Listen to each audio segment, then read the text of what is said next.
G'day everyone. I'm going to begin this just by telling you a bit of a story. It's a very traditional Sydney story because it's around a house renovation. So when I was quite young, my parents bought a place in Roseville and contracted an architect and a builder and a whole bunch of people to put together their dream home. They've been saving for years. They've been working quite hard to put away money to build this place. So as with any kind of building project, things drag on, costs explode, people disappear from the scene. The builder who was meant to be there from day one goes away, and things unfortunately proceed to litigation. One of the points at which I realised that data retention in its context then, which was in 1999, in the terms of phone records, was incredibly powerful, was when my parents subpoenaed Telecom then to get his mobile phone records to figure out where the guy actually was. So they could prove in court on that day that all of these days that he claimed to be working, he was actually either at home or away or somewhere else. Now, they had to go through a court proceeding to get access to that information. That's no longer the case. Until the recent pass of the data retention legislation, you can have warrantless requests for your phone information from people as varied as the Taxi Council and the RSPCA. Now, I love animals, but I don't think my phone data should necessarily be going anywhere near the RSPCA. I'm going to walk you through a couple of things from the beginning to the end. Sorry, I've got some notes on my phone.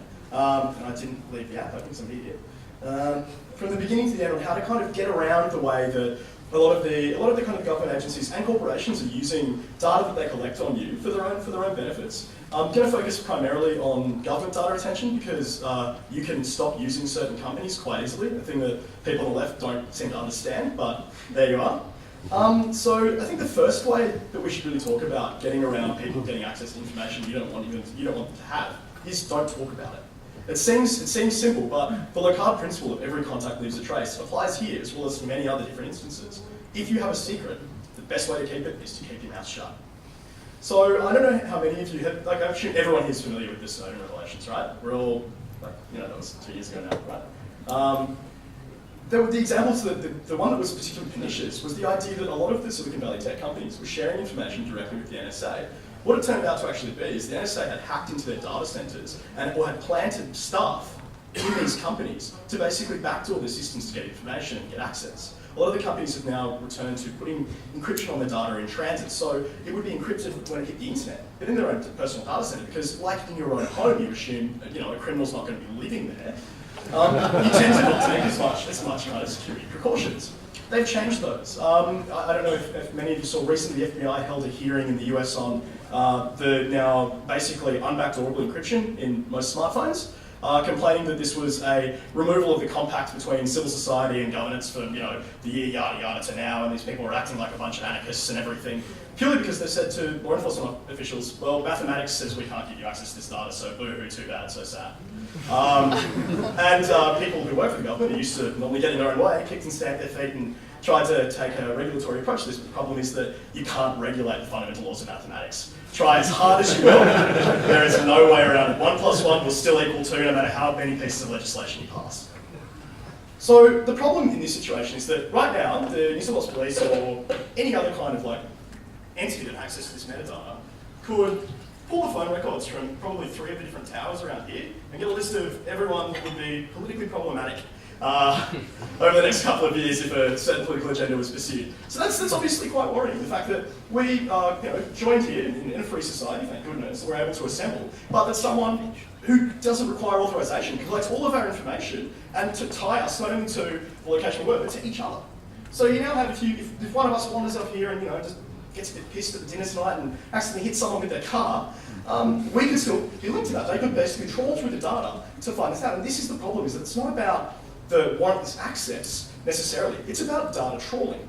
One of the things that's really common in statistics, and one of the things that you're warned against, is a thing known as overfit. You find the answer you want, and then you massage the data to make it. There probably would be a couple of people familiar with that concept here, I guess. Because we've now got really powerful search and technological capability tools that allow you to map multiple data sets on top of one another, in these kind of situations, if you're the police and you're trying to solve a crime, or hell, if the data retention plan goes further and you're a private entity that's got access to this information, because the cops won't be the ones searching it, there'll be a third-party contractor that runs and maintains the service, they've got a service agreement with the government and everyone's getting paid, and they hire contractors in, so your information's in a lot of people's hands, even though you're not aware of it. They'll be able to basically mine that data. Okay, so in this situation, it's one of the one of these particular tools could be used to basically finally track down all of those pesky drug dealers and put them behind bars if they decide to mine this data. That's the horrific thing, is that we can overfit a lot of this data and collect it. So how do you get away from it? Well, the big canary in this particular retention law wasn't necessarily around internet data retention, because that hasn't been defined. It was meant to be defined in legislation, but they don't say what that means. So that could be the site you went to, like the URL, and the duration, or that could just be the IP address that was active at that particular time. There are all these other different things that build up this bigger picture. The real concerning one happens to do with a device that all of you have in your pocket, your mobile phone. And your metadata records are basically where you have been every moment of your life. And I assume you have your mobile phones at home with you as well, so when you're at home and when you're not. And having that data and being able to provide, again, this overfit analysis of the data. There's a really easy way to make sure that your phone traffic doesn't incriminate you. Don't carry a mobile phone. I wouldn't recommend this for anyone who is wanting to live in the 21st century, but unfortunately these are the circumstances in which we live.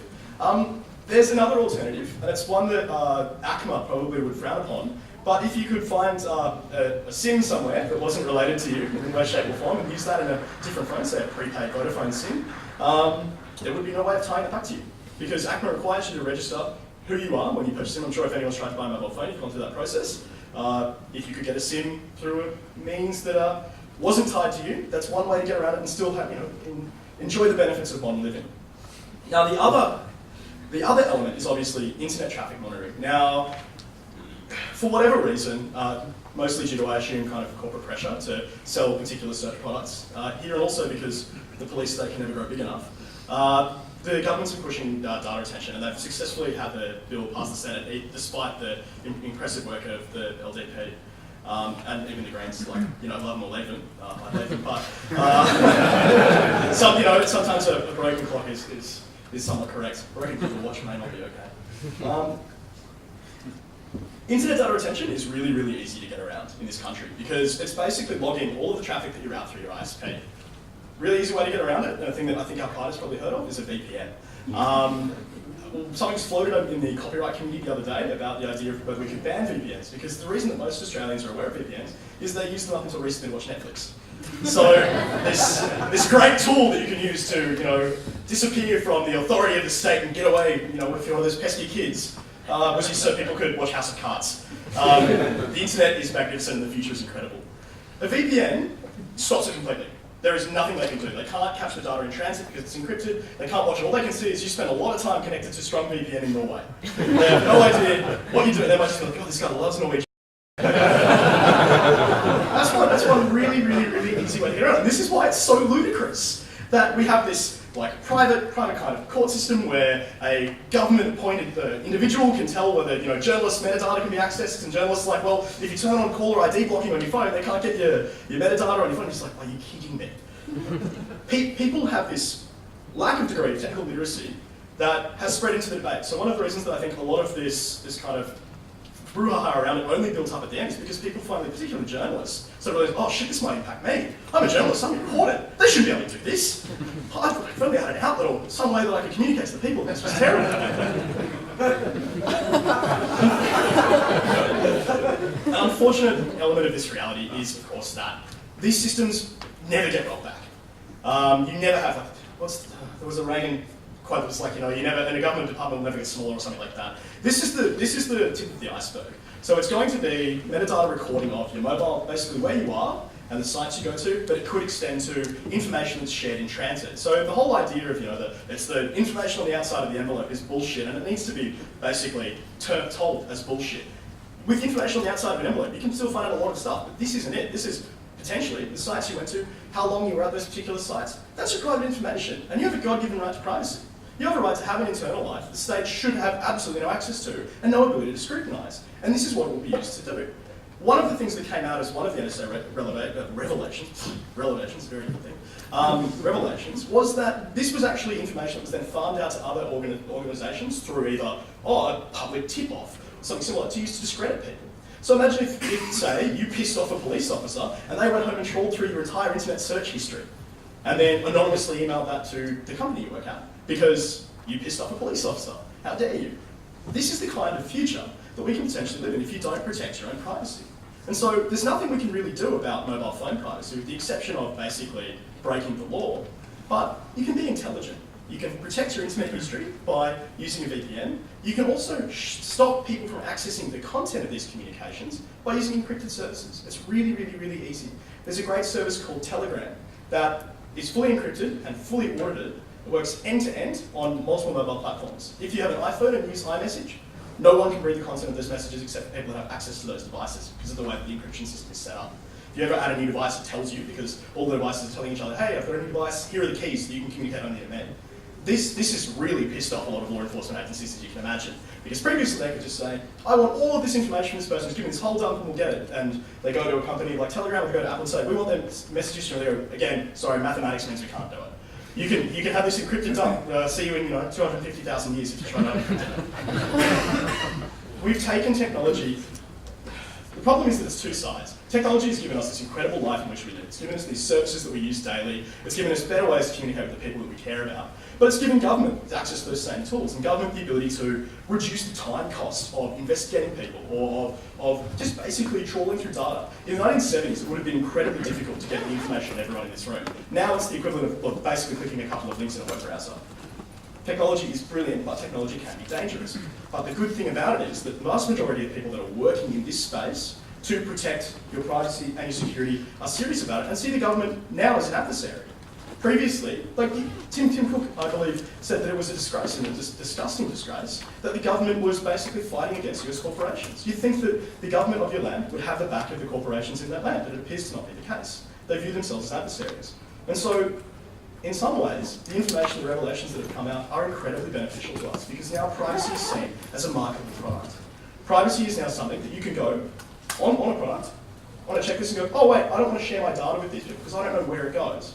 I might go to a product that offers maybe costs more, but I can be guaranteed that I know where my information is going. So if I can give you two things to take away from today, the first is that you have a right to privacy and you should defend it. And the second is that it's much, much easier than you think to defend it. Thank you very much.